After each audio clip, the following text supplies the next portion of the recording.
Hey, welcome back, everyone, to another episode of the Educational AD Podcast. We'll be right back with today's guest, but we want to give a shout out to our partners, the Florida Coaches Coalition, We Coach, Vital Signs Wall of Fame, and the Global Community of Women in High School Sports.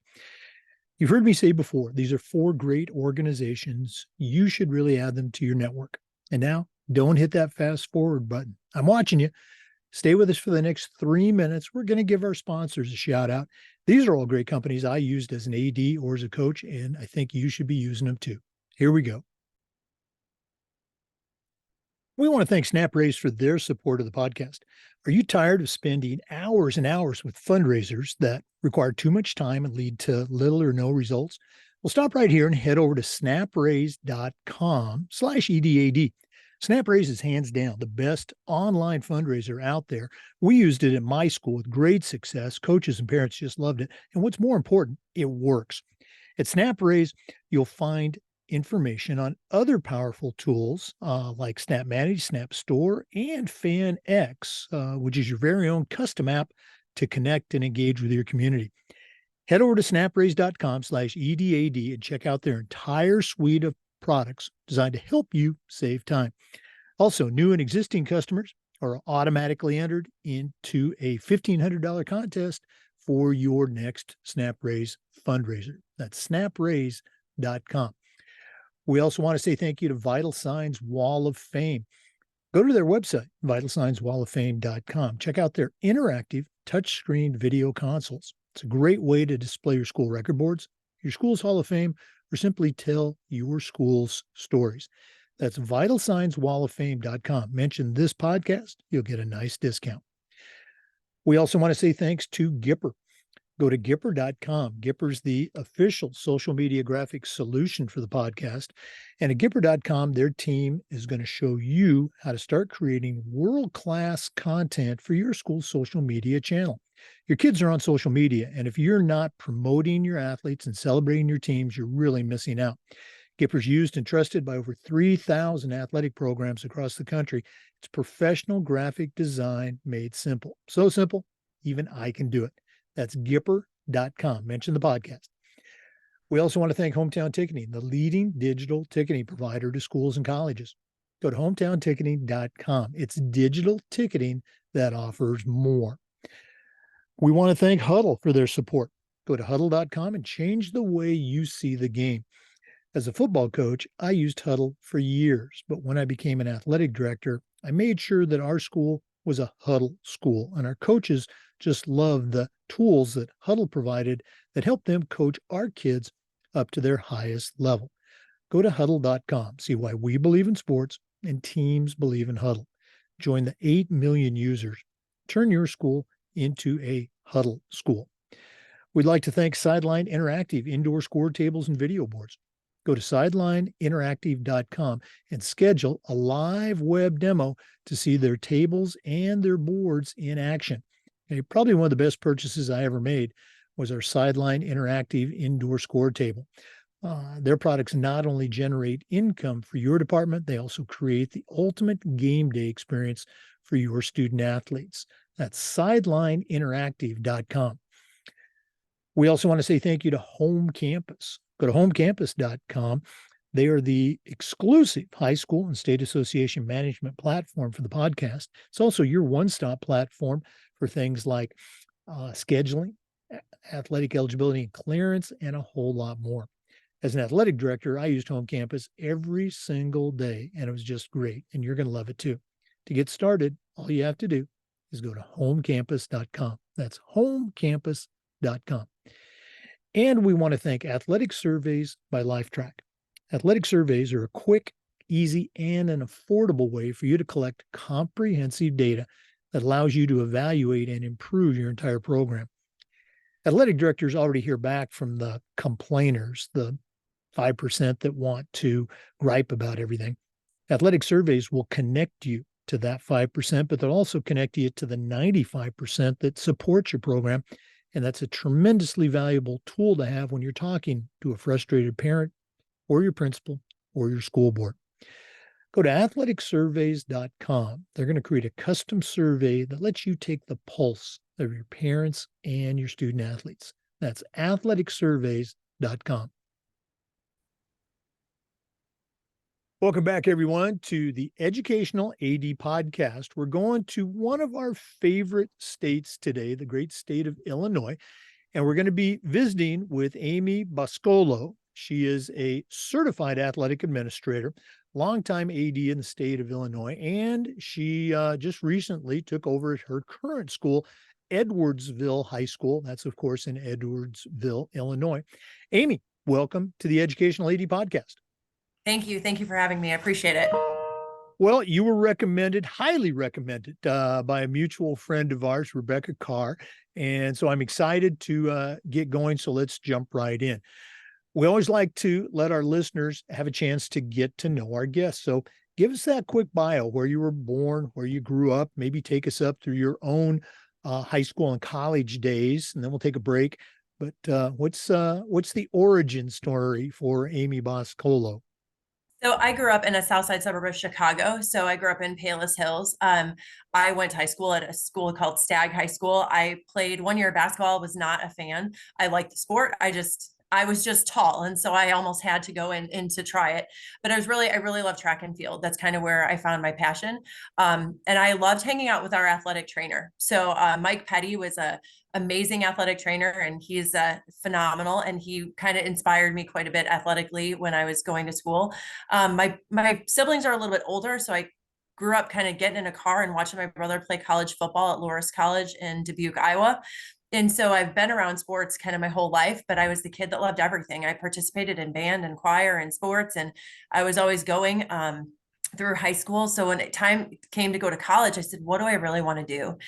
And I was between music and sports medicine, and I actually chose sports medicine. I figured I could do music for fun. And so I got my degree in athletic training and exercise science from Illinois State University. And then from there, I realized that in the suburbs, if you are going to work in a school as an athletic trainer, then you need to be a teacher. So then I went and got my teaching certificate at North Central College in Naperville. Took my first job at Neuqua Valley High School. And that's when I started to coach track and field and work as an athletic trainer while I taught health and PE. So that's kind of my little brief bio. No, you squeezed a lot in there. Being a track guy myself, I got to go back and ask, what were your events? What were you doing on the track? I was the field kid. So I was throwing shot put and discus. So that was fun for me. I enjoyed lifting weights. I enjoyed being strong. And so that's just where I found my passion. That was really, really enjoyable for me. Very, very cool. We've had a number of guests on that have started out as undergrads in an athletic training program and then got into teaching and coaching. Taking those courses as an undergraduate student, do you remember any events, maybe it was, in a class or maybe it was out on the field, that at the time really didn't make an impact that much, but looking back now as a teacher, as a coach, as an AD, that was an important moment. Anything come to mind from that undergraduate training? So for me, I loved athletic training. I'm still a certified athletic trainer. I maintain that certification. I remember a couple of things. I remember being at Georgia Southern playing in the Final Four for 1AA football. I remember just staring at the event at this big, huge bowl that you played in. They said, if you're losing with like 3 minutes left, gather your personal belongings because it's not going to be good. So, and I'm not joking. I mean, they took the field, stole coaches' headsets. I mean, it was a whole to do. But I'm just like, goodness gracious, like crowd control. It was pretty interesting. And then also just dealing with injured athletes. So I just remember one specific student is actually when I was getting my teaching certificate who slid into second and said, my leg hurts. And I said, well, let me see your knee, let me see your shin. And he goes to pull down his sock. I'm like, buddy, pull up your sock. Like we need that for compression. You need to go get some stitches. So those two pieces, just kind of watching, like, how was the crowd control? How was the game management? Who helped? That's kind of where I started to really pay attention to athletic administration. Okay, I'm going to put you on the spot again. Okay. My high school and college athletic career was entirely during the 70s. Graduated high school in 75, graduated college in 1980. And as a PE major, we took the athletic training course as a coach, and then an AD through the 80s and 90s and two. I taped my share of ankles, and I, I've let's say I've observed and managed X number of injuries. Oh, my final year as an athletic director, we were hosting a lacrosse tournament, and our trainer had a wedding that she was a part of. So I said, "You just go to the wedding, I'll be in charge." And so, of course, a goalie for the opposing team gets injured. I go out there, and I can see very clearly, his patella is off to one side.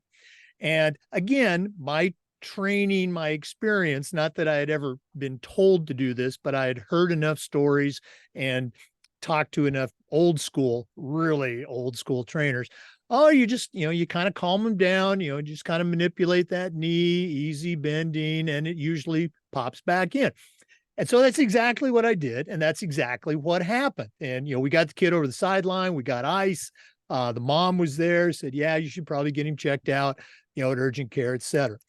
When I tell my trainer that story on Monday, she just, are you kidding? You never do that. So I assume she was right and I was wrong, but what's your take on that? I saw the expression on your face.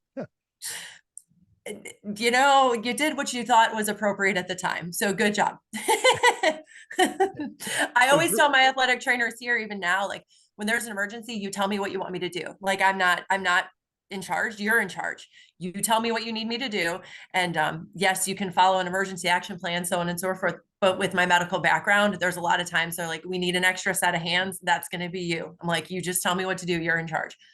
Okay. So from your perspective as a certified trainer, what's the best way for a coach and or maybe trainer to handle that dislocated kneecap? Honestly, at that point, I'm calling in EMS. They're going to go ahead and stabilize that kid, and they're going to take them and take them to the next step for sure. Because at least now too, you just don't know what you're going to pop back in with that, or if there's a fracture underneath there, if there's something else going on. So you always want to be careful. Right. And I did do, that, evaluation and talking with the Oh kid, yeah. and, all of that stuff first. Hopefully no lawsuits are going to be pending. Okay. Let's go and take our first break. Again, for our listeners, we're visiting today with Amy. I'm going to try to get it right. Boscolo. Okay. Certified athletic administrator and the AD at Edwardsville High School in Edwardsville, Illinois. This is the Educational AD Podcast. Please stay with us. We want to thank our good friends at Snap Raise for their support of the podcast. Are you tired of spending hours and hours with fundraisers that take too much time and don't deliver? Well, stop right here and head over to snapraise.com/EDAD. SnapRaise is hands down the best online fundraiser out there. We used it at our school with great success. Our coaches and parents just loved it. And what's more important, it works. SnapRaise also has some other powerful tools like Snap Manage, Snap Store, and a new one called FanX. Head over to snapraise.com/EDAD and check out their entire suite of products designed to help ADs like you save time and do their job better. That's snapraise.com. We also want to say thanks to Vital Signs Wall of Fame. If you're looking for a really cool way to display your school record boards for all the teams, for all the events, or your school's Hall of Fame, go to vitalsignswalloffame.com. Check out their interactive touchscreen video consoles. It's a great way to showcase your school's history, your proudest moments, and your top role models. Be sure to mention the podcast. They'll give you a nice discount. That's vitalsignswalloffame.com. Check them out today. It's nice to see Snap Raise getting a shout out on the podcast, because I know that I use them in my last school and I'm using them currently. We just kind of brought them in. It was a new fundraising effort for our programs. And so it's really helpful and easy ways for our teams to make some money. And that's kind of the name of the game down here for sure. Well, thanks so much for sharing that. Again, at my school, we had a number of coaches use it, and again, when the fundraiser works, that's the bottom line. But when your coach and your parents are happy about it, and your business manager's happy about it too, that's a winner. So thanks for that shout out. For our listeners, our guest today, once again, is Amy Boscolo. She is a certified athletic administrator, and she's the AD at Edwardsville High School in Illinois. Amy, you kind of took us up through your college years. Now you had to go back and get your teaching credential. Share a little bit more about your early career and how that led to your current position as the AD at Edwardsville.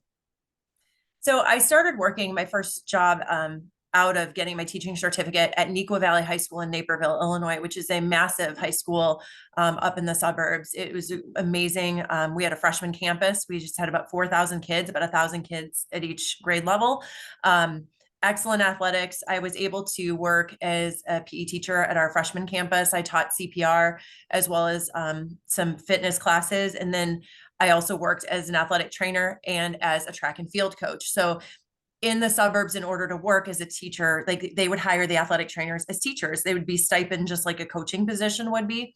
And that was my motivation for getting my teaching certificate in the first place. I had gotten married. I moved to Central Illinois where I took a teaching position at Urbana High School. So Urbana was quite a bit smaller, more like 1,400 students.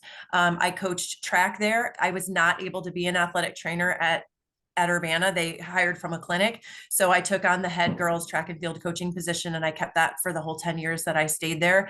But I worked as an athletic trainer through a local hospital. So I'd cover a lot of youth football and wrestling events, and whatever they needed coverage for, I would just kind of cover for people. So got really great experience there and decided to get my master's. I just thought it was about time to do that, start moving up on the pay scale. I never thought I would use it ever. Wasn't going to go to the dark side, but here we are. Got that degree, and I made the decision to leave Urbana. It was really difficult. And I took an assistant principal position at a middle school just north of Champaign-Urbana. And I was there for 3 years, realizing the middle school is not my age group. God bless every middle school teacher. They deserve millions of dollars because middle school is so challenging. And I really wanted to get back in athletics. I missed it. I was not happy. So I started just to apply for jobs anywhere in high school. It didn't matter if it was athletics, if it was an assistant principal position. I just wanted a high school job again. I drove down to this town called Highland, Illinois, which is a small community just outside of, St. Louis. I didn't even know where Highland was when I got the interview. I interviewed for their associate principal position, and in there they had asked me what my future career was. Did I want to be a principal? Where did I want to go? And I said, well, I really want to be an athletic director. At that point, their eyes lit up. They looked around the room, and then they told me, our athletic director is actually interviewing for this job tomorrow, but we'll be in touch. And I said, okay. So fast forward a week, the athletic director became the associate principal, and I got hired on as the AD. So that's where I was for the last 5 years, but I was an assistant principal and an athletic director, 22 sports and activities, 2 classes of discipline, IEP, 504s, and I evaluated teachers. It was daunting to say the least. So after 5 years, this position opened up at Edwardsville, and I am so blessed to have gotten offered the position and to take the position. And so that's where I am. I just flipped over in July, and it's 25 minutes from where I used to work. So I stayed within the same community, stayed within the same pool of athletic directors that I knew, assigners, officials. So my biggest change was my staff and just procedures here. And so that's kind of that's what I'm trudging through every single day. Yeah, I love the story, and I love those. I guess that would be an example of serendipity. Where well, geez, our athletic director is going to be, that position is going to be open. Very cool. Also, you mentioned your previous position at Highlands, where you were wearing a lot of hats. I remember, as a head football coach, I had a couple of weightlifting courses, and I was also the athletic director too. And it worked out well. There was an assistant AD at Highlands. Goodness gracious. Did you have any help on the AD side of it while you were doing all of those other duties as assigned? No, I had a great administrative professional that helped me make sure things were running through. But no, I was on my own. I'd have some game coverage here and there, but it was a lot.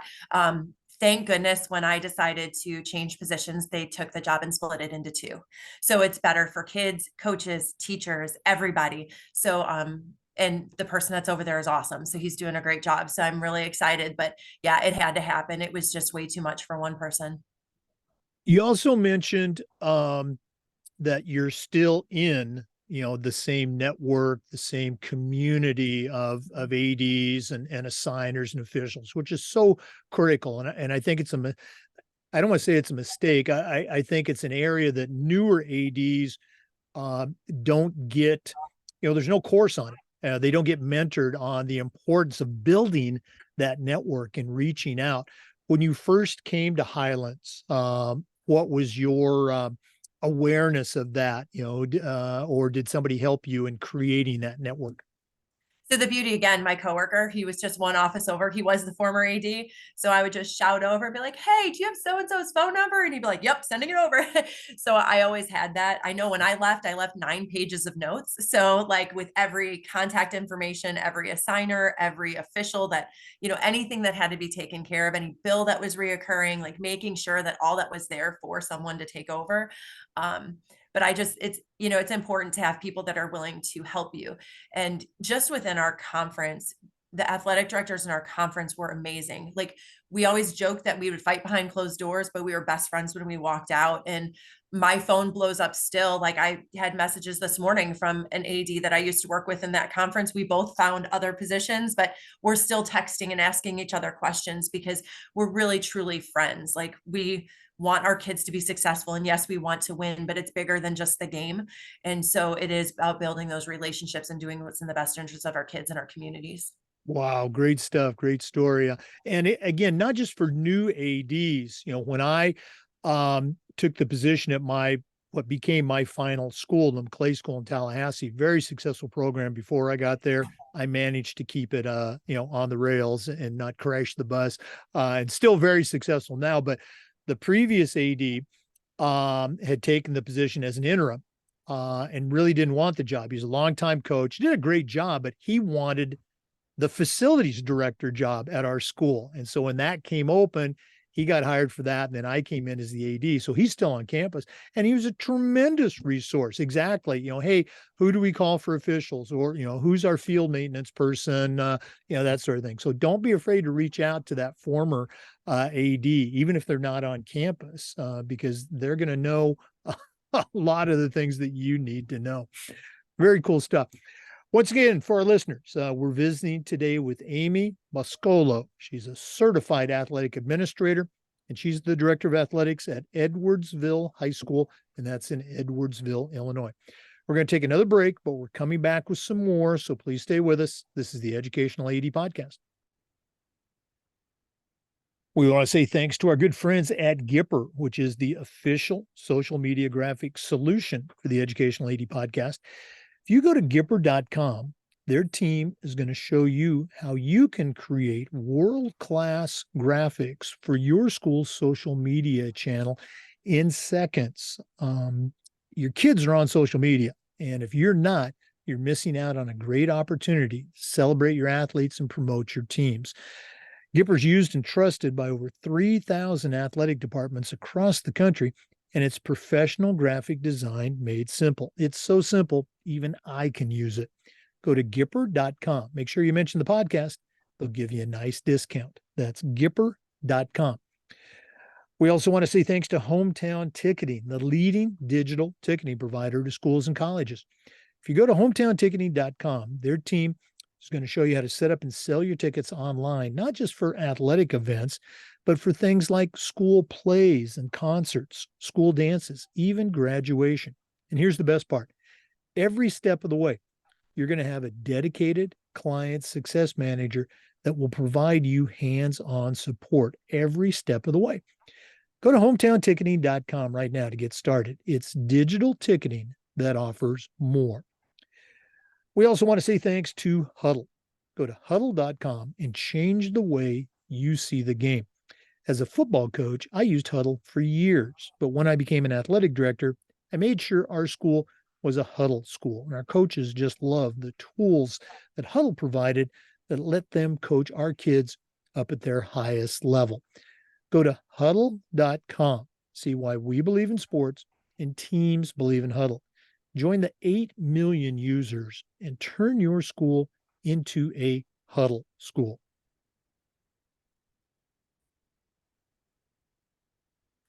I would have to say that Gipper is probably one of my favorite things ever invented. I brought that in at my last school. And when I came over to Edwardsville, I was basically told, well, ask if the coaches want to use it for their social media. I was like, I don't care if the coaches use it or not. I use it. So absolutely, like we're back in because social media is so important for our kids. And so we know that our sports minded parents are on Twitter and our kids are on Instagram. And we know that, everybody else is on Facebook. So you really have to be able to utilize all three. And Gipper just helps me give a good picture and do something fun. And every kid wants to be on that post. So it's really fun to run around at a game and be like, who wants to be on my socials today? And I'm like, oh, it's me. And so I love using Gipper all the time for my posts when I go onto social media. Yeah, as somebody who came to, social media late in their career, we've certainly embraced Gipper with the podcast, but you're absolutely right. This generation of student athletes, they just love it. And it's a great way to also, as an AD, to take control of what they call the narrative for your school. If you don't talk about it, people are going to talk about it, and sometimes they're not going to understand all the great things that happen at your school. So, great shout out. Thanks for doing that. We get a lot of, younger ADs, a lot of newer ADs that listen. And I think it's important for them to hear about the journey that, I'm a lot older than you, but again, you're already on a journey with your state association and with our national organization, the NIAAA. So if you could share a little bit, how did you first become aware of the Illinois Association and how did you get started with NIAAA? So when I was in my middle school, just north of Champaign-Urbana, and I took the job in Highland, Scott Battis, who is the current president of the Illinois Athletic Director Association, was in my conference. And so he sent me a handwritten note like, hey, Amy, can't wait for you to join us, super nice and just really respectful. It's really Scott. If you don't know Scott, he's amazing. So get to the first, the Illinois High School Association runs like a new athletic director camp over the summer just to get you engulfed into their website and teach you all the intricacies so you can change the name to being you versus somebody else. And so people know who to contact. And so there they actually offer a course or two, like right from the beginning. So I took a couple classes right at my first, new AD camp. And Scott was like, yeah, absolutely do that. So took those classes and then started to work through the rest of the classes, and then COVID hit. So that actually slowed my process down to actually get that CAA because I had to wait to get through some of the parent meetings and other things to earn my points to be able to sit to actually take the test. So once we got through COVID and I knew I had all my classes done, that's when I went and I sat for the test. I did attend the national conference last year. I attended the national conference last year. It was really fun for the NIAAA, but I really wanted to get ideas of what was big and hot topics because I got recruited when I went to my first Illinois Athletic Directors Association meeting. I was told, "You're Amy. You're from down south. Yeah, we need you." I'm like, great. Who are you? Like, what are we doing? And I'm now the mini session coordinator for the Illinois Athletic Directors Association conference that we have every year. So I did that. I did mini sessions last year. I'm overseeing mini sessions again this year. So just bringing in guest speakers to talk to our athletic directors because we really want ADs teaching ADs. Like we're all pretty smart people. And so let's not reinvent the wheel. And so Illinois does a great job of gathering mini speakers and then even doing our monthly learning sessions just to keep bettering our practice. So that's kind of how I got involved and I love what I do. So whatever they need, I'm like, if you need something, just let me know. I'll help you as best I can. That's great to hear. Now, as someone who was on the NIAAA's certification committee for many years, my next question, Where are you in your journey for that next milestone, that CMAA? So I just passed my test last November. And so I've taken one class so far in the next round. So I try to take 1 to 2 classes a year. So this year, again, changing roles over the summer, I'm a little behind, but I'll get caught back up here pretty soon. I know, like I took, I'll take at least one, if not 2 classes during our state conference coming up in the spring. Mhm. Well, this is a good time to give our friends at NIAAA a shout out. If you have not registered, you need to do so because those courses are filling up. I've got to give a shout out to the courses that I've been involved with as a faculty member, the 2 middle school courses, 700 and 701. I'll be teaching one of them, maybe both, I don't know. And then 716, the Partnering with Parents course. I was very honored to be part of that authorship team. There's a couple of new courses too. There's one on writing handbooks that we've been told it's going to be standing room only. So all the courses are great. Make sure you sign up and hopefully. Now, I didn't ask this. Amy, you're going to be in Orlando in December? I haven't signed up for Orlando. It's like I said, new role, just trying to get myself figured out a little bit. But I have a feeling in the next couple of years, I'll start heading back to the national conference. All right. Well, you won't get a chance to see Amy in Orlando, but I'm going to be there. So if you see me, please come up and say hi. I'd love to find out who our listeners are. Um, we're going to go take another break, but we are going to come back with some more. Amy's going to share some of the best practices that she has used or seen in her career as an AD so far. Let's go and take that break, but we're coming back. This is the Educational AD Podcast. We want to thank Sideline Interactive indoor score tables and video boards for their support of the podcast. Go to sidelineinteractive.com. You can schedule a live web demo and see their score tables and their score boards in action. Probably one of the best purchases I ever made as an athletic director was our Sideline Interactive indoor score table. Of course, we use it for home games, but we also used it for pep rallies, for signing ceremonies. Their products are tremendously versatile, and the customer service is just outstanding. Go to sidelineinteractive.com. Their products not only generate income for your department, but they also create the ultimate game day experience for your student athletes. Sidelineinteractive.com. We also want to say thanks to Home Campus. Go to homecampus.com. It's the exclusive high school and state association platform for us. It's also your one-stop platform for things like scheduling, student athlete eligibility and clearance, and a whole lot more. As an athletic director, I used Home Campus every single day, and it was just great, and you're going to love it too. All you have to do to get signed up is go to homecampus.com. That's homecampus.com. Check them out today. See what they can do for you and your program. Welcome back, everyone, to the Educational AD Podcast. Amy, one of the things that we try to do with the podcast is this idea of sharing best practices. So I'm going to put you on the spot. Now, you've been an AD for a long time, but I know you just took over at Edwardsville this summer. What are some things that you have done as an AD at your previous schools, or maybe it's something that you've seen in your first months at Edwardsville that you're going, wow, this is great. I'm not going to touch it. What are some best practices that you can share with our listeners? So coming in, like I said, I moved basically 25 minutes, but I'll be honest, I didn't know people at Edwardsville when I came over. We were in different conferences. Edwardsville is far larger than where I was. I was in a school of about 880 kids. Edwardsville has just over 2,300 students. So it's a massive difference being 25 minutes away. I think it's really important. And I sat down with all of our head coaches and I individually basically kind of went through an interview process. I wanted to know them. I wanted to know what they were about. I wanted to get a pulse of their program. And it really gave me a feel of the community here at Edwardsville. I asked the hardest question that every coach looked at me stumped and they were dumbfounded.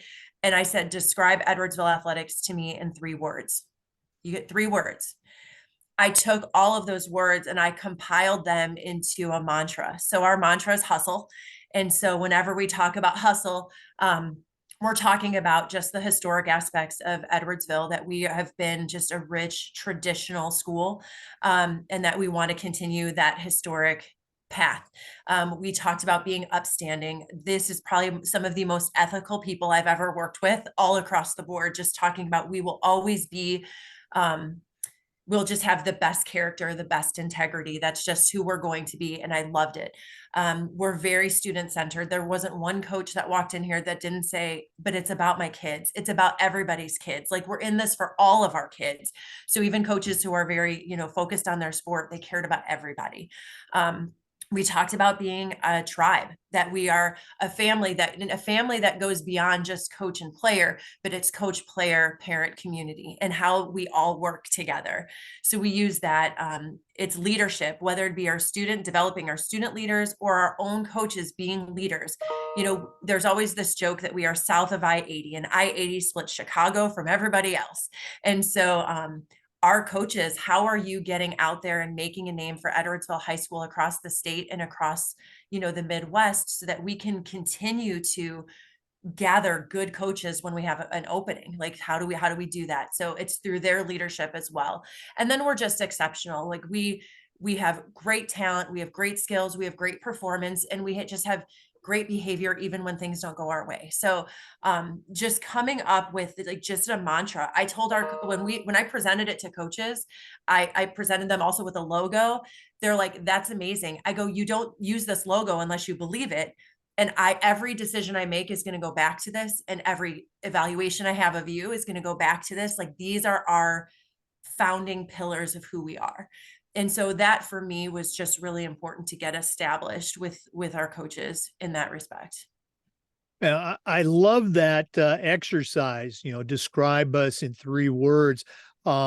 Just a fine tuning of that meeting with your coaches. I did this on my final job as an AD when I came to the school. Like I said, it was very successful.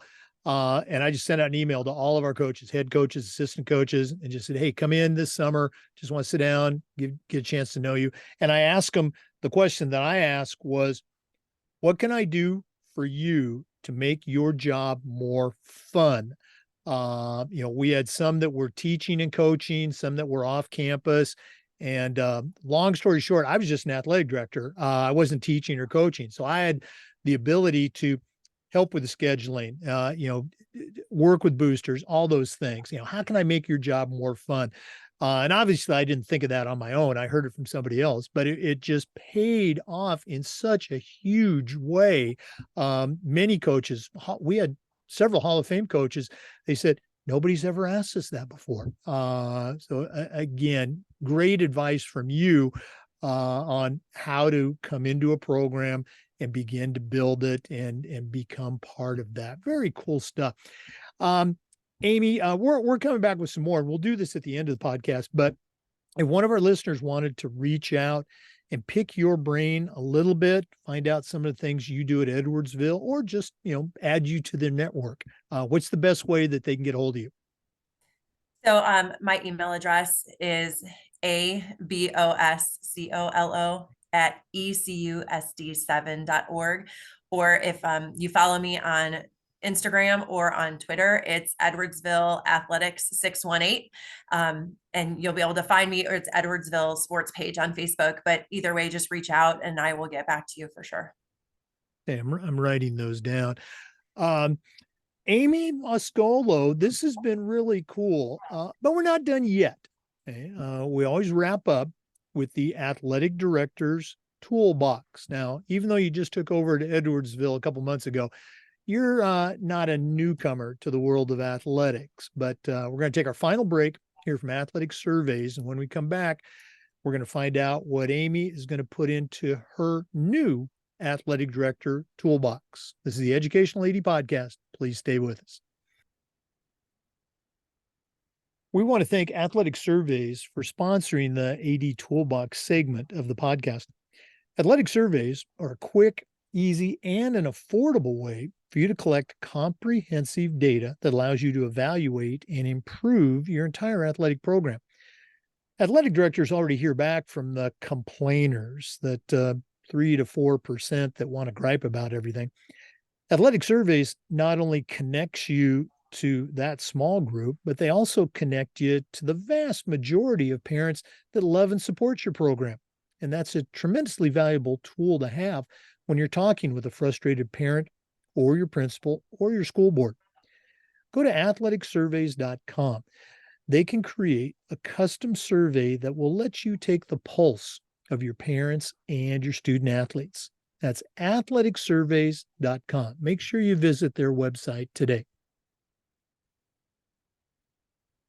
Well, it's that time of the podcast. We've been visiting today with Amy Boscolo. She is a certified athletic administrator, longtime AD in the state of Illinois, certainly knows her way around the world of athletics. But right now, I'm going to challenge her to send out a brand new athletic director on their very first job, and I'm only going to let her put 3 things in the toolbox. So, Amy, what 3 items are going to go into your new athletic director toolbox? So I think, the old adage of you never get a second chance to make a first impression, it needs to go in there, because as people get to meet you, like, we all know that our jobs are super stressful, but when you're meeting someone for the first time, even if you're frazzled, like, you have to take a deep breath and say, this is the first time I'm talking to this person. Whatever's happening is not their problem typically. So making sure that you can kind of solve all of those problems all the way through, like, don't sweat the small stuff. Like, it's going to be okay. But really, when you're meeting a coach for the first time, an official for the first time, a visiting team for the first time, making sure that those are positive experiences, that's how people want to continue to come back. And so always focus on first impression. The second one is, if you don't correct it, you condone it. So making sure that you are correcting things that you don't want to see within your practice, because if you don't, then you're basically approving it and saying it's okay to continue to do that. And there's, again, just being respectful and just correcting some mistakes, whether it be with our kids on the field or a coach or maybe a fan behavior. It's just making sure that we're correcting those things as we see them to get the programs to where we want them to be. And then something that I'm sending out with my coaches this week, and my message to them, I send out a weekly email. I try not to bombard them all the time, so they get one weekly email with a tidbit. And this week, I'm going to talk to them about, you get more of what you pay attention to. So if you want to continue to, we're at the dog days of October. It's getting rough. It's difficult. Like, some sports are finishing up, but others are still really cruising. You are going to see, if you see positive things, you're going to get more positive. If you see negative things, you're going to continue to see more negative. Focus on the positive things. Remember, your kids want to know all the good things that they're doing. And, just like I want to shout out my coaches, they need to shout out their kids. Kids love nothing more than their coach noticing them. So if you pay attention and you give a positive feedback, you're going to get a lot more out of that student in return. Well, you probably saw me scribbling all those things down. And you just heard, it sounds like a pat on my own back, but I just had the privilege of presenting to the Illinois ADs on their monthly Zoom. And, your second tool, if you don't correct it, you condone it. If you don't correct it, I couldn't think of correct. If you don't Yep. correct, you condone it. That's another way, and a great way, of saying one of my favorite sayings. Maybe it's a quicker way. Everything we see at your school, it's either coached or it's allowed, and it is so true. If a student, if a coach, if a parent is not representing your school in the way that you want to, if you're not correcting that in a positive, nurturing way, you are condoning that behavior. Great stuff. Amy, thanks again for sharing with our listeners today. I'm excited to revisit you in a year and see all the great ways that Edwardsville High School has gone to the next level. Right now, if one of our listeners wanted to reach out, pick your brain a little bit more, how can they get a hold of you?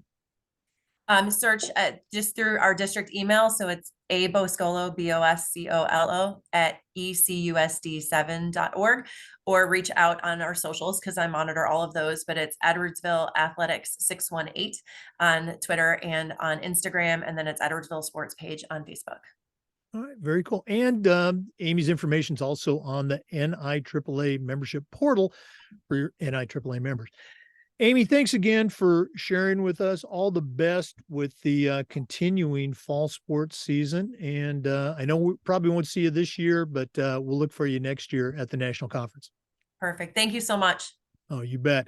For listeners, we do this just about every day, and we upload the Zoom recordings to the Educational AD Podcast YouTube channel. Of course, we appreciate your support and listenership. Come back next time for another great interview and just about every day for new content on the Educational AD Podcast. We'll see you next time.